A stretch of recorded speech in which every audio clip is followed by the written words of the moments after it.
نحمده ونصلی علی رسولہ الکریم، اما بعد فاعوذ باللہ من الشیطان الرجیم۔ نماز تراویح کے بعد درس قرآن کا سلسلہ جاری ہے۔ آج 8واں پارہ ہے اور اس کا خلاصہ بیان ہوگا۔ 7ویں پارے کے آخر میں اللہ تعالیٰ نے مشرکین کا تذکرہ فرمایا ہے جو اپنی پسند، اپنی خواہش اور اپنی مرضی کے مطابق آپ صلی اللہ علیہ وسلم سے معجزات کے بارے میں مطالبات کرتے تھے۔ تو اللہ تعالیٰ نے یہاں سے فرمایا کہ وَلَوْ أَنَّنَا نَزَّلْنَا إِلَيْهِمُ الْمَلَائِكَةَ وَكَلَّمَهُمُ الْمَوْتَى کہ اگر ان کے اوپر فرشتوں کو نازل کر دیا جائے یا مردے ان سے کلام کرنے لگ جائیں، پھر بھی انہوں نے باز نہیں آنا، وہ اپنی ضد اور ہٹ درمی میں اس قدر آگے بڑھ چکے ہیں۔ اور پھر آپ صلی اللہ علیہ وسلم کو اللہ تعالیٰ نے تسلی بھی دی کہ دنیا کے اندر انسان اور جنات کے دشمن ہوتے ہیں، اور آپ صلی اللہ علیہ وسلم سے پہلے جو انبیاء آئے ان کے اوپر بھی طرح طرح کے حالات آئے، ان کو بھی ان کی قوموں نے تنگ کیا، لیکن اللہ تعالیٰ نے ان کی مدد و نصرت فرمائی۔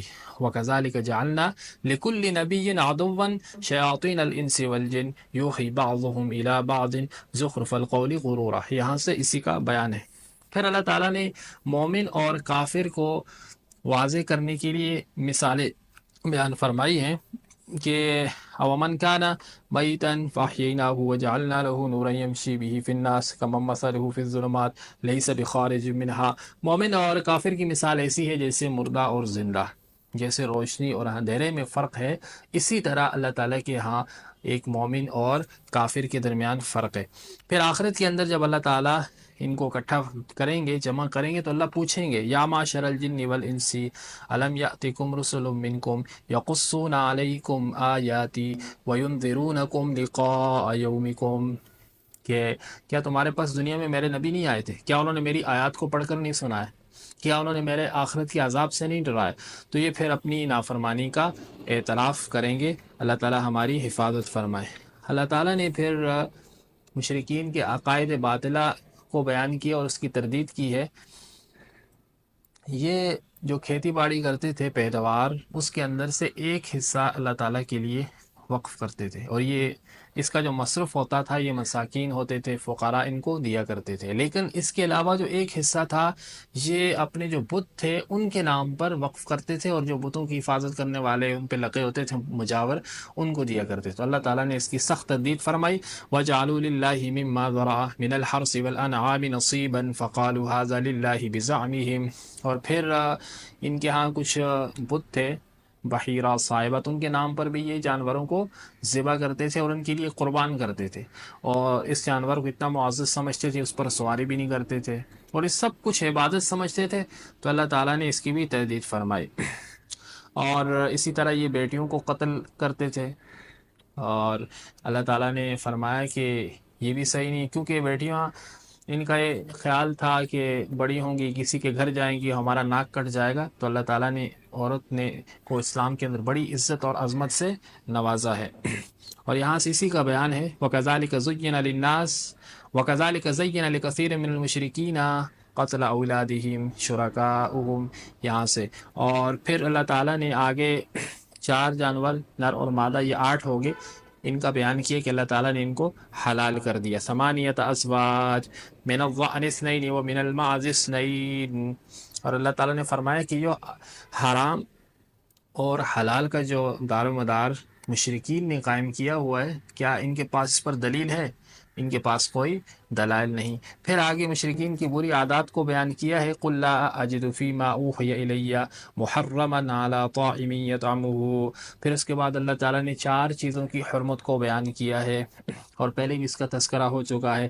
سب سے پہلے مردار، پھر ایسا خون جو جانور کو ذبح کرتے وقت بہہ جائے، پھر اس کے بعد خنزیر کا گوشت، اور پھر اللہ تعالیٰ کے علاوہ کسی اور کے نام پر جانور کو ذبح کرنا، یہ، اور اس کے علاوہ بھی اور بھی بہت ساری اشیاء ہیں جو حرام ہیں، لیکن یہاں پر صرف 4 کا تذکرہ ہے۔ پھر اللہ تعالیٰ نے اوامر اور نواہی کو تفصیل کے ساتھ بیان کیا ہے۔ قُلْ تَعَالَوْا أَتْلُ مَا حَرَّمَ رَبُّكُمْ عَلَيْكُمْ أَلَّا تُشْرِكُوا بِهِ شَيْئًا، سب سے پہلے اللہ تعالیٰ کے ساتھ کسی کو بھی شریک مت ٹھہراؤ، اللہ تعالیٰ وحدہ لا شریک ہے۔ وَبِالْوَالِدَيْنِ إِحْسَانًا، والدین کے ساتھ اچھا سلوک۔ وَلَا تَقْتُلُوا أَوْلَادَكُم مِّنْ إِمْلَاقٍ نَحْنُ نَرْزُقُكُمْ وَإِيَّاهُمْ، اپنی اولاد کو فقر و فاقہ کے ڈر سے کبھی بھی قتل مت کرو، تمہیں بھی اور ان کو بھی ہم بھی رزق عطا کرتے ہیں۔ ولا تقربوا الفواحش ما ظهر منها وما بطن، بے حیائی اور فحاشی کے قریب بھی مت جاؤ۔ ولا تقتلوا النفس التي حرم الله الا بالحق، یہاں سے اللہ تعالیٰ بیان فرما رہے ہیں کہ ناحق کسی کو قتل مت کرو۔ ولا تقربوا مال الیتیم الا بالتي هي احسن، کہ کسی یتیم کے مال کو مت کھاؤ، جب وہ بڑا ہو جائے، بلوغت کو پہنچ جائے، اس کا مال اس کو حوالے کر دو۔ اور سورہ نساء میں بیان ہوا تھا کہ اپنے ردی مال کو اس کے اچھے مال کے ساتھ تبدیل بھی مت کرو۔ وَأَوْفُوا الْكَيْلَ وَالْمِيزَانَ بِالْقِسْطِ، ناپ تول کے اندر کمی پیشی بالکل بھی نہ کرو۔ اور پھر اللہ نے فرمایا لا نکلف نفسا الا وسعها، کہ ہم کسی جان کے اوپر اس کی طاقت سے زیادہ بوجھ نہیں ڈالتے ہیں۔ اللہ تعالیٰ کی ذات کتنی کریم اور کتنی رحیم ہے، یہاں سے یہ بات بھی سمجھ میں آتی ہے من جاء بالحسنۃ فلہ عشر امثالها، جو کوئی نیکی کرتا ہے تو اللہ تعالیٰ اس کو بڑھا کر 10 گنا اس کو اجر عطا فرما دے، بلکہ جو کوئی نیکی کا ارادہ بھی کرتا ہے تو اللہ تعالیٰ اس پر بھی اجر عطا فرما دے۔ لیکن اس کے مقابلے من جاء بالسیئہ، کوئی برا کام کرتا ہے تو اللہ تعالیٰ اس کو صرف اس کے بدلے میں ایک ہی برے کام کا اس کو گناہ لکھتے ہیں، لیکن نیکی کو جو بڑھا کر 10% بڑھا دیا جاتا ہے۔ تو اللہ تعالیٰ کی ذات کتنی کریم ہے۔ پھر اللہ تعالیٰ نے اپنی آگے ملوکیت کو بیان فرمایا ہے قل ان صلاتی و نسکی و محیای و مماتی للہ رب العالمین، اے نبی کہہ دیجئے میری نماز، میری قربانی، میری زندگی، میری موت سب اللہ تعالیٰ کے لیے۔ اس کے بعد سورہ اعراف ہے، اللہ تعالیٰ نے سورہ اعراف کے اندر آیت نمبر 48 کے اندر اصحاب الاعراف کا تذکرہ کیا ہے، اس وجہ سے اس سورت کا نام اعراف پڑ گیا۔ اور اس کے اندر اللہ تعالیٰ نے بنیادی طور پر 3 جو ہے چیزیں ہیں ان کو بیان فرمائے، توحید، رسالت اور آخرت۔ اور اس سورت کے شروع میں ہی اللہ تعالیٰ نے رسول اللہ صلی اللہ علیہ وسلم کو تسلی دی ہے کتاب انزل الیک فلا یکن فی صدرک حرج منہ لتنذر بہ وذکریٰ للمؤمنین، کہ اپنے دل کے اندر کوئی چیز کو پیدا نہ کیجیے۔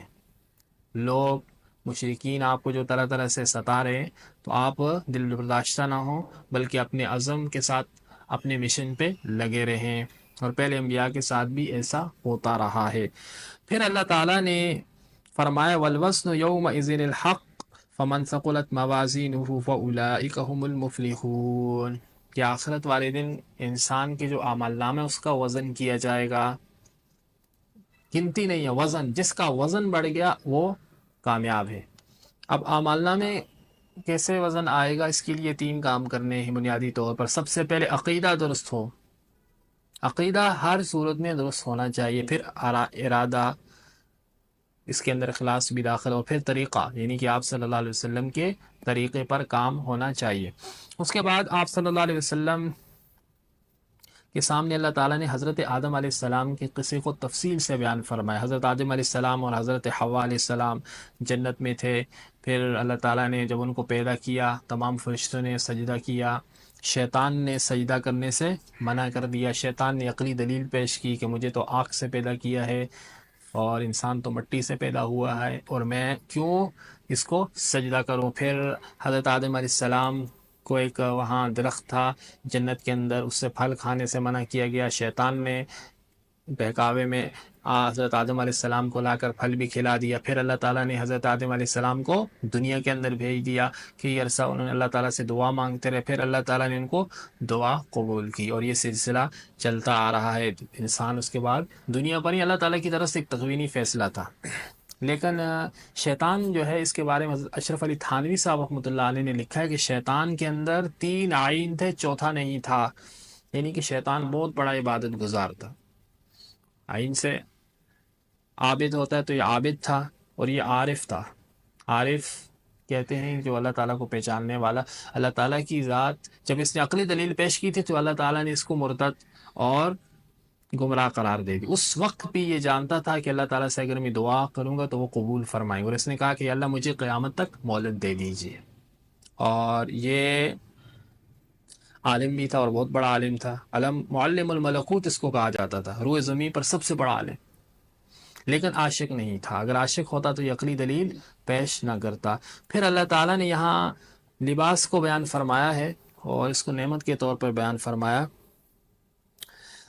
یا بنی آدم قد انزلنا علیکم لباس یواری سوآتکم وریشا، لباس کی دو قسمیں، ایک ہوتا ہے لباس ظاہری جو ہم پہنتے ہیں اور سطر کا ناپنا فرض میں داخل ہے، اور یہ بھی تقوی کی علامت ہے، لیکن ایک ہوتا ہے لباس معنوی جو ہمارا باطن ہے، اور یہ اس سے بھی بڑھ کر ہے۔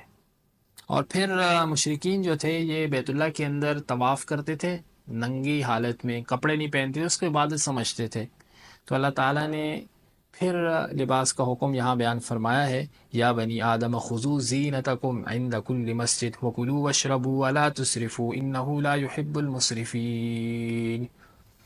اور پھر اللہ تعالیٰ نے یہاں پر فرمایا ہے 5 انبیاء ہیں جن کا اللہ تعالیٰ نے یہاں تذکرہ فرمایا ہے، اور ان کے حالات کو بھی بیان فرمایا ہے۔ اور اس سے پہلے اللہ تعالیٰ نے فرمایا والذین آمنوا وعملوا الصالحات لا نکلف نفسا الا وسعها، کہ ہم نے کسی بھی انسان پر اس کی طاقت سے زیادہ بوجھ نہیں ڈالا، اس لیے شریعت پر عمل کرنا ناممکن نہیں ہے۔ تھوڑا مشکل تو ہے، اگر مشکل نہ ہوتا تو اجر کیسے ہوتا، لیکن ایسا نہیں ہے کہ اس پر عمل کرنا ممکن نہ ہو۔ اور ونادا اصحاب الاعراف، یہاں سے اللہ یہ بیان کرنا چاہ رہے ہیں جب جنتی جنت میں چلے جائیں گے اور جہنم میں جہنم والے لوگ چلے جائیں گے، اور جنتی پھر جہنم والوں سے کہیں گے کہ دیکھو جس کا اللہ نے ہم سے وعدہ کیا تھا ہم نے اس پر عمل کیا، اور اللہ نے آج سچ کر دکھایا، تو یہ بیچ میں ایک دیوار ہے جس پر اصحاب الاعراف ہوں گے جن کی نیکیاں اور برائیاں برابر، یہ دیکھ رہے ہوں گے، اس وجہ سے سورت کا نام بھی اعراف ہے، اور اللہ تعالیٰ ان کو بھی جنت کے اندر داخل کر دیں گے۔ پھر اللہ تعالیٰ نے یہاں پر اپنی توحید کے دلائل دیے ہیں، اللہ تعالیٰ نے اپنی صفات کو بیان فرمایا ہے کہ ان ربکم الذی خلق السماوات والارض فی ستۃ ایام، کہ ہم نے زمین اور آسمان کو تخلیق کیا۔ ایک چھت ہے وہ بھی بغیر سہارے کے کھڑی نہیں ہو سکتی، تو اللہ تعالیٰ نے 7 آسمان کو بغیر کسی سہارے کے کھڑا کی، اسی طرح زمین ہے جو پانی کے اوپر ہے۔ اور پھر اللہ تعالیٰ نے فرمایا ثم استوى علی العرش، عرش کی بھی یہی مثال ہے، یغشی اللیل النہار یطلبہ خسیسا، دن اور رات اور ان کا نظام، اس میں اللہ کی قدرت کی نشانی ہے۔ والشمس والقمر والنجوم مسخرات بامرہ، سورج کے نظام کو دیکھ لیجئے، نظام شمسی، چاند، اس کے ذریعے سے اسلامی تاریخ، روزے، حج، تمام معلومات جو ہے حساب ہم لگاتے ہیں چاند کے ذریعے سے۔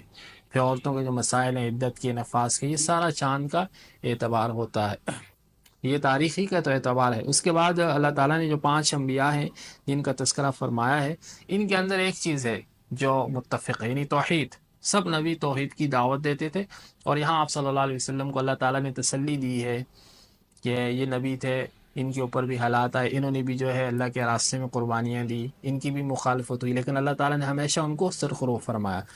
وَلَقَدْ أَرْسَلْنَا نُوحًا إِلَىٰ قَوْمِهِ فَقَالَ يَا قَوْمِ اعْبُدُوا اللَّهَ مَا لَكُم مِّنْ إِلَٰهٍ غَيْرُهُ، یا نوح علیہ السلام کا تذکرہ ہے، اللہ تعالیٰ نے ان کی قوم کے پاس بھیجا۔